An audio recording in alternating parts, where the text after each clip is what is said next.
Hey guys, welcome back to my channel. This is your Neeru ma'am और आज हम class 12 के चैप्टर नंबर 1 में टॉपिक आगे पढ़ने वाले हैं, जो कि है आपका संकुलन क्षमता या पैकिंग एफिशिएंसी। और इसी टॉपिक के अंदर हम पैकिंग फ्रैक्शन भी पढ़ने वाले हैं, या जिसको हम संकुलन अंश बोलते हैं। पैकिंग फ्रैक्शन क्या पढ़ने वाले हैं? पैकिंग फ्रैक्शन भी हम इसके अंदर आज पढ़ने वाले हैं। पैकिंग फ्रैक्शन और पैकिंग एफिशिएंसी एक दूसरे से रिलेट करते हैं, तो इसलिए आज हम इन दोनों को ही हम इसके अंदर पढ़ेंगे। ठीक है, बहुत इंपॉर्टेंट टॉपिक है क्योंकि इस पर न्यूमेरिकल आता है। ये चैप्टर न्यूमेरिकल वाइज काफ़ी इंपॉर्टेंट है, थ्योरी वाइज भी इंपॉर्टेंट है एंड बहुत इंटरेस्टिंग भी है, और बुक का फर्स्ट चैप्टर भी है। इससे पहले वाला सेकंड चैप्टर मैं ऑलरेडी करा चुकी हूँ, जिसकी वीडियो जो है वो प्लेलिस्ट में पड़ी हुई है, तो आप सॉल्यूशन की वीडियोस जाकर देख सकते हैं। चैप्टर को आगे बढ़ाते हैं। ओके, तो आज का हमारा टॉपिक है पैकिंग एफिशिएंसी या फिर संकुलन क्षमता। ज़रूर पीछे वाली वीडियोस को ज़रूर देख लेना, क्योंकि अगर आप पीछे वाली वीडियोस को नहीं देखेंगे तो आगे का समझ नहीं आने वाला है। दूसरी चीज़, वीडियो को एंड तक ज़रूर देखना, क्योंकि वीडियो को एंड तक नहीं देखोगे तो फिर ये टॉपिक क्लियर नहीं होगा, प्रॉब्लम हो जाएगी। ठीक है, तो पैकिंग एफिशिएंसी या संकुलन क्षमता एक्चुअल में होती क्या है, पहले उसे हम वर्ड्स में डिस्क्राइब कर लेते हैं। तो इसने बोला कि किसी क्रिस्टल सबको समझ आ गया है। एक क्रिस्टल जो होता है वो कुछ इस तरीके का होता है, ये सबको समझ आ गया है। ठीक है, किसी क्रिस्टल में उपस्थित अवयवी कण मैंने आप सबको समझाया, एक Na होता है, एक Cl होता है, एक Na होता है, एक Cl होता है। ये पीछे वाली वीडियोस में हम बहुत अच्छे तरीके से पढ़ चुके हैं, इसलिए पीछे वाली वीडियोस को जरूर देख लेना। अवयवी कण क्रिस्टल जालक क्या होता है वो भी हम पढ़ चुके हैं, कि कुल आयतन का जितना आयतन घेरते हैं इसे ही क्रिस्टल जालक की संकुलन क्षमता कहते हैं। डेफिनेशन से समझ में नहीं आएगा, इससे समझ आएगा। ये ध्यान से देखो, आपको यहाँ पर ये दिखाई दे रहा है। सपोज कर लीजिए कि ये इसके अंदर एक Na मॉलिक्यूल है, एक Cl है, एक Na है, ऐसे नहीं हो रहा है, ऐसे दिखा देती हूँ। एक Na है, एक Cl है, एक Na है, एक Cl है, ऐसे ये Na, ये Cl, ये Na, ये Cl, ये Na, ये Cl, NaCl, NaCl, NaCl। जब हमने इसे एक जगह पर अरेंज कर दिया, हमने इसे पूरे मॉलिक्यूल्स को, अवयवी कणों को एक जगह पर अरेंज कर दिया, तो एक क्रिस्टल जो था वो पूरा भर गया। सबको दिखाई दे रहा है क्रिस्टल पूरा भर गया, लेकिन अभी भी सबको दिखाई दे रहा है कि क्रिस्टल के बीच में कुछ स्थान बच गया। दिखाई दे रहा है सबको कि यहाँ पर कुछ स्थान बच गया है। इस बचे हुए स्थान को ही हम रिक्ति कहते हैं, जिसको हम आगे पढ़ने वाले हैं, और ये बहुत इंपॉर्टेंट टॉपिक है। ठीक है, रिक्तियाँ बोलते हैं हम उनको, वैकेंसीज बोलते हैं। तो ये हम आगे पढ़ने वाले हैं। तो इसने ये बोला कि जितना स्थान तो इन क्रिस्टल के अंदर, जितना स्थान तो इन कणों ने घेर लिया। एक क्रिस्टल है, इस क्रिस्टल के अंदर जितना स्थान तो इन कणों ने घेर लिया, जितना स्थान घेर लिया। ठीक है, और अपॉन में जितना स्थान नहीं घेरा है, जितना स्थान नहीं घेरा। ठीक, तो जितना स्थान घेर लिया और अपॉन में जितना स्थान नहीं घेरा है, उसी को हम पैकिंग एफिशिएंसी या संकुलन क्षमता कहते हैं। समझ में आया? एक तो ऊपर में वो स्थान जो इन्होंने घेर लिया, और नीचे वो स्थान जो इन्होंने नहीं घेरा है। ठीक है, जो इन्होंने क्या किया है, जो इन्होंने नहीं घेरा। ठीक है, इसी को हम बोलते हैं संकुलन क्षमता या पैकिंग एफिशिएंसी। इसके अंदर भी आपको कुछ दिखाई दे रहा है कि अगर हम इनको इस तरीके से अरेंज करेंगे तो भी यहाँ पर कोई ना कोई रिक्तियाँ रह जाएंगी। इस तरीके से सबको दिखाई दे रही है कि कोई ना कोई रिक्तियाँ, यहाँ पर कोई ना कोई स्थान शेष बच जाएगा। ठीक है, तो इसी को हम बोलते हैं रिक्तियाँ, और यही हमारा पैकिंग एफिशिएंसी या संकुलन क्षमता निकलवाता है। इस तरीके से भी आपको दिखाई दे रहा है कि अगर एक मॉलिक्यूल्स अरेंज होंगे तो बीचों बीच कुछ ना कुछ स्पेस उसके अंदर रह ही जाता है। तो इस तरीके से ये स्थान क्या रह जाता है, इसी से हम बोलते हैं इसकी संकुलन क्षमता। ये बोलता है कि किसी क्रिस्टल में उपस्थित अवयवी कण, कोई भी अवयवी कण जो उसके अंदर उपस्थित है, क्रिस्टल जालक के कुल आयतन का जितना आयतन घेरते हैं। ठीक है, अब जैसे कि वो आयतन हम कैसे निकालेंगे? कुल आयतन का मतलब ये है कि ये सपोज कर लो, ये जो पूरा स्थान है, सपोज कर लिया हमने कि ये जो पूरा स्थान है वो 100 था। ठीक है, लेकिन यहाँ पर वैकेंसीज भी तो बनी हुई हैं, बनी है ना वैकेंसीज। तो इन वैकेंसीज में से इस अवयवी कणों ने केवल 40 स्थान ही घेर पाया, या फिर केवल 60 स्थान ही घेर पाया। तो कितना बचा? 40 बचा ना, बचा 40। मतलब ये जो था, इन्होंने क्या किया, 60 स्थान घेर पाया है। सिंपल सा मैं ये समझती हूँ कि टोटल 100 स्पेस है, और यहाँ पर जितनी ये वैकेंसीज बची हुई है ना, ये वैकेंसीज जो है वो 40% का स्थान घेर रही हैं। तो मैं इसके अंदर से -40 कर दूंगी और बचेगा 60। तो ये जो 60 है ना, वो इन कणों द्वारा घेरा गया स्थान है, और जो इन कणों द्वारा घेरा गया स्थान है वही संकुलन क्षमता कहलाती है। क्या कहलाती है? संकुलन क्षमता। किसी भी क्रिस्टल के अंदर इन अवयवी कणों ने जितना स्थान घेरा है वही उसकी संकुलन क्षमता कहलाती है। जितनी रिक्तियां हैं वो संकुलन क्षमता नहीं कहलाती है, पर उसको निकालने का तरीका वही है कि जितना स्थान घेरा है अपॉन में जितना स्थान नहीं घेरा है उसी से तो हम उसकी संकुलन क्षमता निकालेंगे। तो जितना स्थान घेर लिया है वही उसकी संकुलन क्षमता कहलाती है। इसने बोला कि किसी क्रिस्टल में उपस्थित अवयवी कण क्रिस्टल जालक के कुल आयतन का जितना आयतन घेर लेते हैं वही उसकी क्या कहलाती है? संकुलन क्षमता। तो आई होप सबको पैकिंग एफिशिएंसी अच्छे से समझ आ गया होगा। अब हम आगे बढ़ते हैं। अब ये है पैकिंग एफिशिएंसी, इसको हम शॉर्टकट में लिख देते हैं पीई। तो पीई का फॉर्मूला है कि घटक के परमाणुओं द्वारा घेरी गई जगह अपॉन में कुल जगह, मतलब टोटल कितना था और परमाणुओं ने जगह कितनी घेर ली। अगर सपोज कर लो कि टोटल है 100 और परमाणुओं ने जगह घेर ली 60, तो मल्टीप्लाई कर देंगे 100 से, तो हमारी पैकिंग एफिशिएंसी निकल कर आ जाएगी। ठीक है। Next, packing fraction. Packing fraction क्या होता है? जिसको हम पैकिंग प्रभाज्य भी बोलते हैं, ये भी बहुत इंपॉर्टेंट है। ये है गोलों द्वारा घेरे गए आयतन तथा इकाई सेल के कुल आयतन के अनुपात को। सेम वही चीज है जो ऊपर लिखा हुआ है ना, सेम वही चीज है, बस यहाँ मल्टीप्लाई 100 नहीं होगा। ठीक है। पैकिंग फ्रैक्शन वही है कि जितना घटक द्वारा परमाणुओं ने कुल स्थान घेरा है अपॉन में कुल जगह, गोलों द्वारा घेरा गया आयतन और इकाई सेल के कुल आयतन। सेम वही चीज है कि कितना गोलों द्वारा घेरा गया कितना आयतन है और इकाई सेल का कितना आयतन है, उसके अपॉन को ही हम क्या बोलते हैं? पैकिंग फ्रैक्शन बोलते हैं। पर इसको मल्टीप्लाई 100 नहीं करना है। मल्टीप्लाई 100 कर दोगे तो पैकिंग एफिशिएंसी निकल जाएगी, और विदाउट मल्टीप्लाई करोगे 100 तो क्या निकल के आएगा? पैकिंग फ्रैक्शन निकल कर आएगा। ठीक है। तो सबसे पहले हम पैकिंग फ्रैक्शन निकालेंगे, उसमें मल्टीप्लाई 100 कर देंगे, हमारी पैकिंग एफिशिएंसी निकल कर आ जाएगी। ये कुछ इस तरीके से मैंने हैंड रिटन डायग्राम बनाया है। सबको समझ आ रहा है कि अगर हम किसी भी जगह पर गोले भरेंगे तो उसके अंदर कुछ स्थान तो घिर जाएगा और कुछ स्थान नहीं घिरेगा। तो जो घिर जाता है उसे ऑक्यूपाइड स्पेस बोलते हैं और जो नहीं घिरता उसको अनऑक्यूपाइड स्पेस बोलते हैं। ओके। तो सब अब हमें पैकिंग एफिशिएंसी भी हर तरीके से निकाल कर देखनी है। तो आज हम सारे सेल्स के अंदर पैकिंग एफिशिएंसी निकालेंगे। सबसे पहले हम सिंपल यूनिट सेल के अंदर पैकिंग एफिशिएंसी निकालते हैं, और ध्यान रखना कि ये बहुत ज़्यादा इंपॉर्टेंट है। इसके ऊपर न्यूमेरिकल्स आते हैं, तो ये न्यूमेरिकल वाइज बहुत ज़्यादा इंपॉर्टेंट है। ओके। पैकिंग एफिशिएंसी निकालते हैं सिंपल यूनिट सेल की सबसे पहले। तो इसके लिए हमें कुछ चीज़ें चाहिए और कुछ मात्राएं चाहिए, और वो क्या क्या चाहिए वो हम ये देख लेते हैं। यहाँ पर सबको एक घन बना हुआ दिखाई दे रहा है, और हम पीछे वाली वीडियो में पढ़ चुके हैं कि यहाँ से यहाँ तक का जो डिस्टेंस होता है वो ए होता है, वो एज लेंथ होता है, उसका हम पीछे वाली वीडियो में पढ़ चुके हैं, इसीलिए पीछे वाली वीडियो को पढ़ना बहुत ज़्यादा ज़रूरी है। तो एज लेंथ चाहिए हमको, जो कि है आपकी ए। वॉल्यूम ऑफ यूनिट सेल कितना हो जाएगा, मतलब घन का आयतन कितना हो जाएगा, और घन का आयतन क्या होता है? लंबाई गुणा चौड़ाई गुणा ऊंचाई। तो आयतन कितना हो जाएगा? ए क्यूब हो जाएगा। ठीक। उसके बाद रिलेशन आर और ए में क्या रिलेशन निकला था, तो हम पीछे से पढ़ के आ चुके हैं कि ए इज इक्वल्स टू 2r निकला था। हम पीछे वाली वीडियो में ये पढ़ चुके हैं, इसीलिए हमने पीछे वाली वीडियो पहले करी थी। ए और आर के रिलेशन को पहले पढ़ा था। पीछे वाली वीडियो जरूर देख लेना, उससे पता चल जाएगा। तो रिलेशन ऑफ ए और आर कितना है? ए इज इक्वल्स टू 2r है। ठीक है। रैंक क्या है एटम्स का? एटम में कितने परमाणु हैं, इस यूनिट सेल में कितने परमाणु हैं, ये हम पीछे वाली वीडियो के अंदर पढ़ चुके हैं। उससे पीछे वाली में इसके अंदर एक होता है। सिंपल यूनिट सेल में कितना रैंक होता है? एक होता है। और volume of spherical, volume of spherical क्यों? क्योंकि एटम कैसा होता है, परमाणु कैसे होते हैं?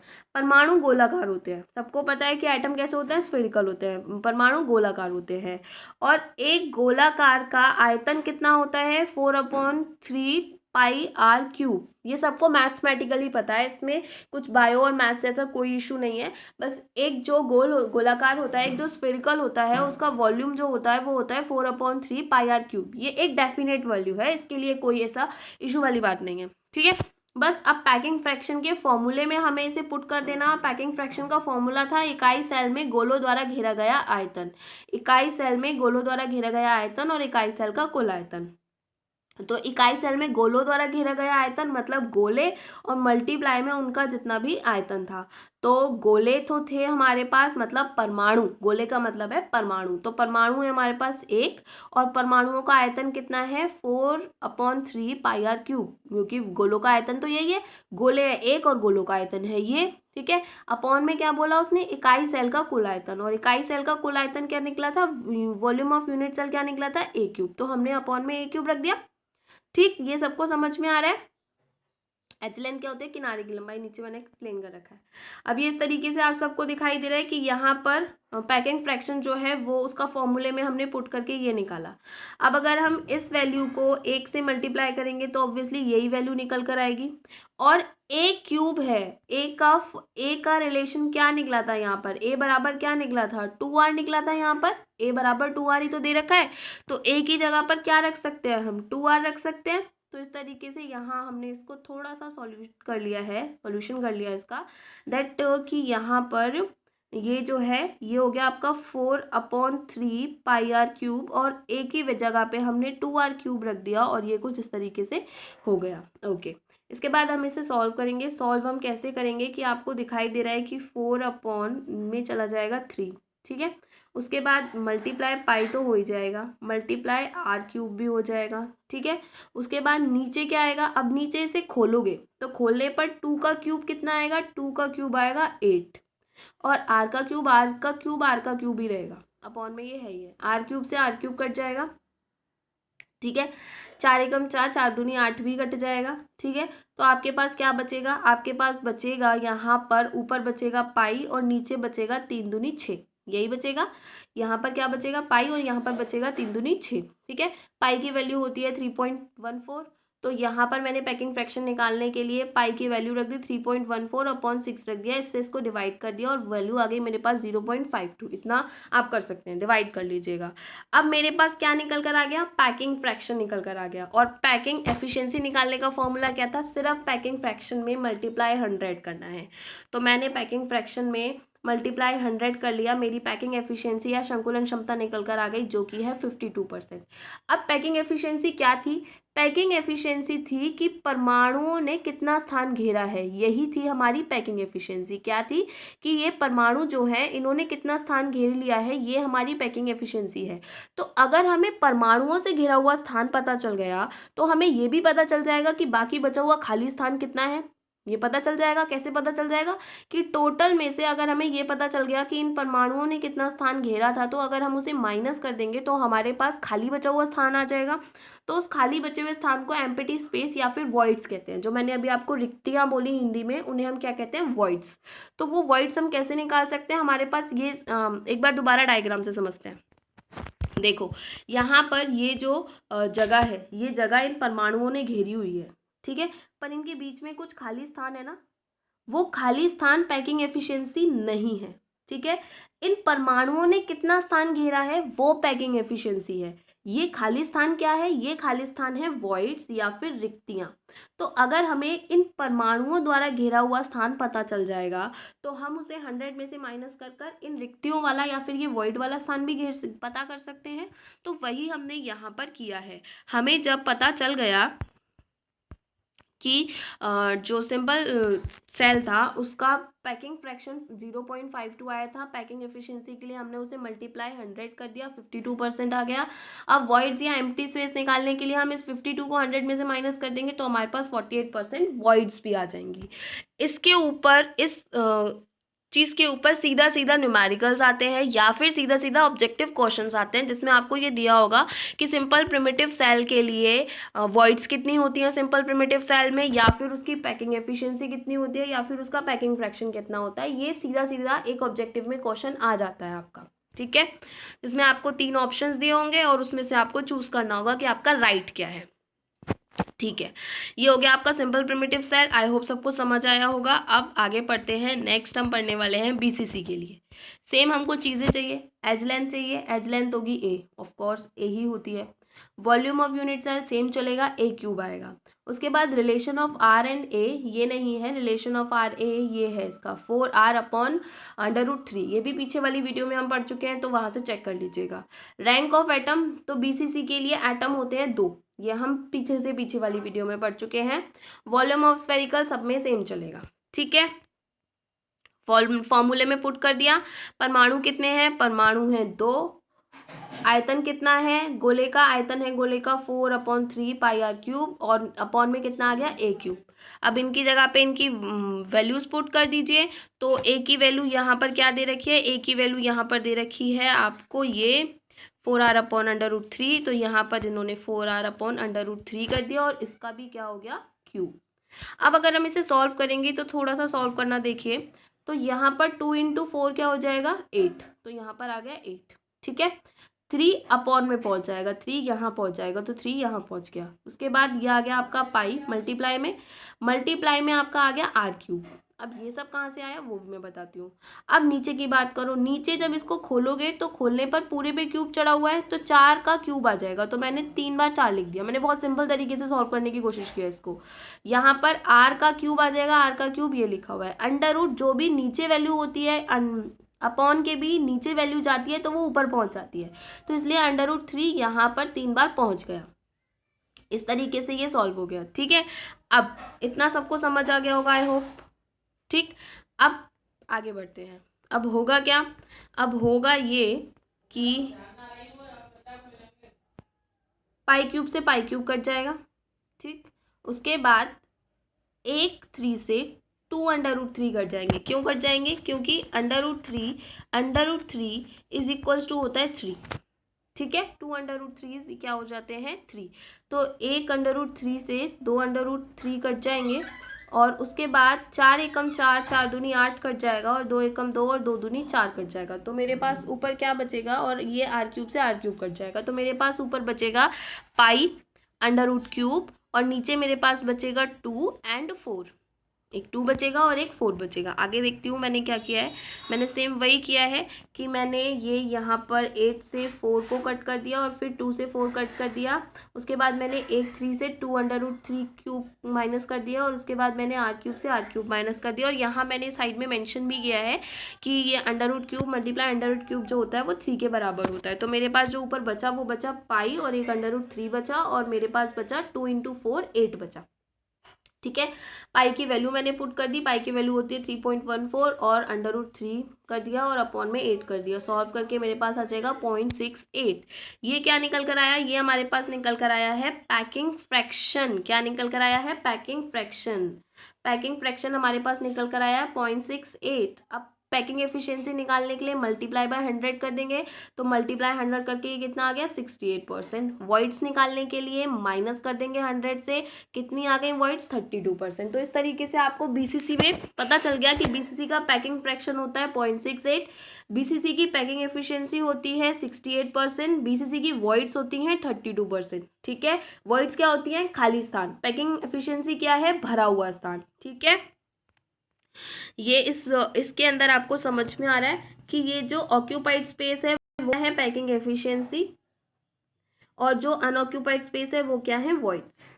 ठीक है, तो हम वही निकाल रहे हैं। ओके, अभी हमारा हो गया बीसीसी कंप्लीट हो गया। अब हम आते हैं एफसीसी पर। ठीक है, एफसीसी के लिए सेम एज लेंथ चाहिए, वॉल्यूम ऑफ यूनिट सेल चाहिए, एंड रिलेशन चाहिए आर और ए का। तो ए बराबर क्या होता है यहाँ पर 4r/√2। रैंक ऑफ एटम इसके अंदर 4 होते हैं, वॉल्यूम ऑफ स्फेरिकल सब में सेम है। ठीक, फॉर्मूले के अंदर हमने पुट कर दिया इसको, 4 एटम होते हैं, मल्टीप्लाई बाय उसका आयतन कर दिया, अपॉन में a क्यूब कर दिया। a क्यूब की जगह पर हमने इसकी वैल्यू रख दी 4r/√2। ठीक है, तो इस तरीके से अगर इसे सॉल्व करोगे तो सबको समझ में आ रहा है कि 4 × 4 16 हो गया। ठीक है, ये 3 जो है वो अपॉन में चला जाएगा, मल्टीप्लाई हमारे पास क्या आ जाएगा, पाई आ जाएगा, और आर क्यूब आ जाएगा। ठीक है, उसके बाद ये आ जाएगा आपका 4 का क्यूब मल्टीप्लाई आर का क्यूब, और ये जो अंडर रूट 2 है वो ऊपर चला जाएगा, यहाँ चला जाएगा अंडर रूट 2 जो है। तो इस तरीके से मैंने इसको सॉल्व किया है। तो ये आ गया आपका 16, अपॉन में 3 आ गया, पाई आ गया, उसके बाद आर क्यूब आ गया, और अंडर रूट 2 जो था वो ऊपर चला जाएगा। तो यहाँ पर ये आ गया 4 का क्यूब 64 होता है, तो मैंने 64 लिख दिया। आप 3 बार 4 लिखना चाहो 3 बार 4 लिख सकते हो, पाई और आर क्यूब लिख दिया। आर क्यूब से ऑब्वियसली आर क्यूब कट जाएगा, और ये आपका 16 एकम 16 16 32 16 43 16 चौके 64 कट जाएगा। और उसके बाद अभी कुछ और नहीं कट रहा है, तो हम इसको ऐसा का ऐसा छोड़ेंगे। इसको हम थोड़ा सा सॉल्व कर सकते हैं। कैसे कर सकते हैं, अभी ऊपर हमने पढ़ा था कि 2 अंडर रूट्स को मल्टीप्लाई कर देते हैं तो वो सिंगल पावर में हो जाता है। तो इसी तरीके से जब under root 2 multiply under root 2 कर देंगे तो ये बराबर हो जाएगा 2। तो मेरे पास जो यहाँ वैल्यू बचेगी वो बचेगी 2 अंडर रूट 2। ठीक है, तो यहाँ पर क्या बचेगा, ऊपर ऊपर बचेगा, जैसे कि यहाँ मैंने इसको सॉल्व कर दिया है, दिख रहा है सबको। और मैंने यहाँ लिख भी दिया है कि under root cube 2 under root cube का मतलब क्या हो गया 2 अंडर रूट 2। ठीक है, क्योंकि 2 अंडर रूट 2 बराबर क्या हो गया 2, एक अंडर रूट क्यूब ये बचा और एक 2 बचा, तो 2 अंडर रूट 2। तो इस तरीके से हमने इसको यहाँ लिख दिया। अब हम देखते हैं नीचे क्या बचा है। तो नीचे बचा है मेरे पास, अब जब यहाँ पर 2 आ गया तो उस 2 से हम इस 4 को भी काट सकते हैं, तो नीचे 2 ही बचेगा ऑब्वियसली। तो ऊपर बचा था हमारे पास 2 अंडर रूट 2 और पाई बचा था, और नीचे बचा था 3 और 4। ठीक है, इस 4 को भी मैंने इस 2 से काट दिया, जो कि यहाँ पर आया था हमारे पास, ये इससे हमने इसको काट दिया। तो हमारे पास ऊपर बचा अंडर रूट 2 और पाई, यही बचा हमारे पास, अंडर रूट 2 और पाई ये बचा। अब इस जो नीचे 2 है इसको भी हम दो तरीके से लिख सकते हैं। कैसे लिख सकते हैं, हम इसको लिख सकते हैं under root 2 into under root 2, हम इसको ऐसे लिख सकते हैं। क्योंकि जब हम इसको ऐसे लिख सकते हैं 2 under root 2 is equal to 2 होता है ना, तो हम इस 2 को जो कि हमारे पास नीचे बचा था हम इसको कुछ इस तरीके से लिख सकते हैं। तो मैंने ऐसे लिखने के बाद एक अंडर रूट 2 से दूसरे अंडर रूट 2 को ऊपर वाले को काट दिया। तो मेरे पास सिंपली जो बचा वो बचा मेरे पास pi upon under root 2 into 3। Pi की वैल्यू लिख दी और इसको सॉल्व कर दिया। सॉल्व करने के बाद मेरे पास बचा 0.74, जो कि निकला है हमारा पैकिंग फ्रैक्शन। क्या निकला है, पैकिंग फ्रैक्शन। पैकिंग एफिशिएंसी निकालने के लिए मल्टीप्लाई 100 कर देंगे तो 74% की पैकिंग एफिशिएंसी निकल कर आई। वॉइड्स निकालने के लिए हम इसको इसमें से माइनस कर देंगे तो 26% की वॉइड्स निकल कर आएंगे। इतना सबको क्लियर हो गया। अब ये शॉर्टकट में हमने इसको समझा है, समराइज किया है हमने इसे। तो ये यहाँ पर क्यूबिक सिस्टम्स हैं, पैकिंग एफिशिएंसी है, पैकिंग फ्रैक्शन है और वॉइड्स हैं। ठीक है, तो सिंपल में पैकिंग एफिशिएंसी कितनी होती है 52%, संकुलन क्षमता पैकिंग फ्रैक्शन संकुलन प्रभाज कितना होता है 52.52, और वॉइड्स कितनी होती है 48%। बीसीसी में 68% की पैकिंग एफिशिएंसी, 0.68% की पैकिंग फ्रैक्शन और 32% की वॉइड्स। एफसीसी में 74% की पैकिंग एफिशिएंसी, 0.74 का पैकिंग फ्रैक्शन और 26% का वॉइड्स। तो इस तरीके से आपका ये टॉपिक यहाँ पर खत्म होता है। क्लास 12 के चैप्टर नंबर 1 का ये आज टॉपिक खत्म होता है। बहुत इंपॉर्टेंट टॉपिक है क्योंकि ये न्यूमेरिकल्स में भी आ जाता है, प्लस ये ऑब्जेक्टिव में तो सीधा सीधा क्वेश्चन आ जाता है। तो ये आपको बहुत अच्छे से पता होना चाहिए। आज का ये टॉपिक यहीं पे खत्म होता है। आई होप सबको समझ आया हो, नहीं आया हो तो कमेंट कीजिए, फिर से हम इस टॉपिक के बारे में पढ़ेंगे। एंड घर पर रहिए, सेफ रहिए और पढ़ते रहिए।